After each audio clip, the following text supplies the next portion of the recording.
There we are. Good morning, Joe 58. It is Friday, June 24th, and we're really going to be diving into one of those great mind-body connection type of lectures and discussions, because it's all about nutrition, and nutrition is a mindset.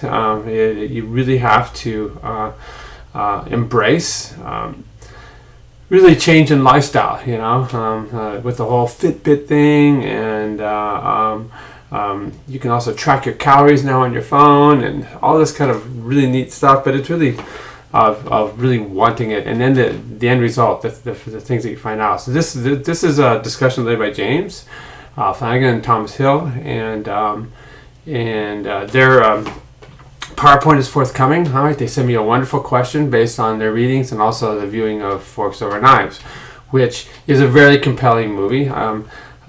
Kind of revolutionary at its time, somewhat obvious that eliminating a lot of the animal sources of protein, are beneficial. Having a plant-based diet is beneficial to your health, and the epidemiology is out there. The China study, God, the numbers are just mind-boggling, and it really keeps getting validated over and over again by new studies. We have our own program here at USC that looks at dietary restriction. This is being led by Dr. Walter Longo. We have a Master's in Nutrition program where you can become a registered dietitian, and it's really, really good stuff. Okay, a big part of the Forks Over Knives mechanism, has to do with the not only the fat content, but the sources of protein. And there's one amino acid that's really high in meat called methionine, and this methionine causes changes in DNA methylation, and some people believe with the DNA methylation issue that that you have an overabundance of turning off of tumor suppressor genes. So these genes normally suppress the formation of tumors. So if you turn them off, then now tumors are allowed to go kind of free running, and you get the emergence of cancers. The other thing that comes in with the methionine is linked to your B vitamins. And this is it's the folic acid cycle and the switch between methionine and homocysteine. And again, this is regulated by B vitamins, so this is kind of where the B vitamins kick in. And homocysteine is found to be a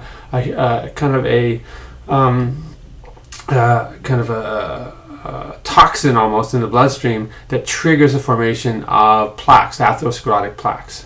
So there's lots of information out there. The other thing that I wanted to mention is that the vitamin D, which is a fat-soluble vitamin, and we know this, of course, for its value in terms of strong bones, but it goes way beyond that. And vitamin D, because it is fat-soluble, gets in there and changes expression of proteins in the nucleus, and so it's also thought to regulate cancer. And there's a lot of new great epidemiology, nutritional epidemiology, about cancer prevention and vitamin D. Now, what I'm going to do is I'm going to do a quick kind of end around here, and go to some of the links that I provided, because they are really good, especially for those of you. There's a lot of discussion about setting up programs at the facilities that you guys will be running or operating. So again, just a quick tour through some of the links that I provide and the use of them as resources. All right, I apologize. It's kind of old school, but you know what? It works. So, all right. Okay, there we go. All right, perfect. All right, so what I'm going to do is get out of this, and so these are the links that I'm talking about right here, So if you click onto these links, it'll take you to, for example, this website right here, which is the National Agricultural Library, the USDA, United States Department of Agriculture. Big section on aging, lots of resources.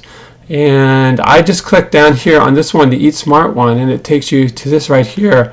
And there's a whole course, okay, that you could use in your assisted living facilities to provide guidelines to both nutrition and exercise. So this is really, really, really cool stuff, okay?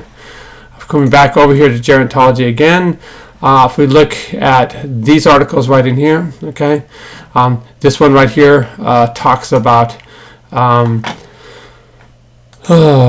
certain risk factors that aging people come up with. So not just the contents of the diet, but just remember what we have right here, you know, cooking temperature, refrigerator storage, this is hold food safety, you know, binging, all this stuff. So this is a really, really good resource to read through as well, okay? Alrighty. Down here, this is kind of food for thought, so to speak, okay?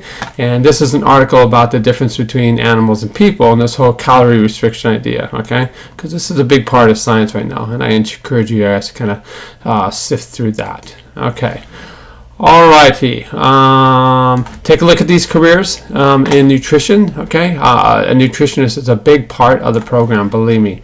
And we come over here to the discussion board, and so we have posted the question right here, talking about research in nutrition, okay? And really we want to know, you know, what you think are the main factors contributing to the trend in society that is transitioning out, okay, in terms of a more plant-based diet, okay? Alrighty. We want you to consider ways the organization you selected might improve and reach out to get rid of things like poor health and obesity. All right, so you read through this, okay? I look forward to their PowerPoint coming through soon. Let me come back around, okay? And keep my light back on, and I am back in, and there it is, okay? All right, guys, have a great weekend. It's a hot one, so stay safe.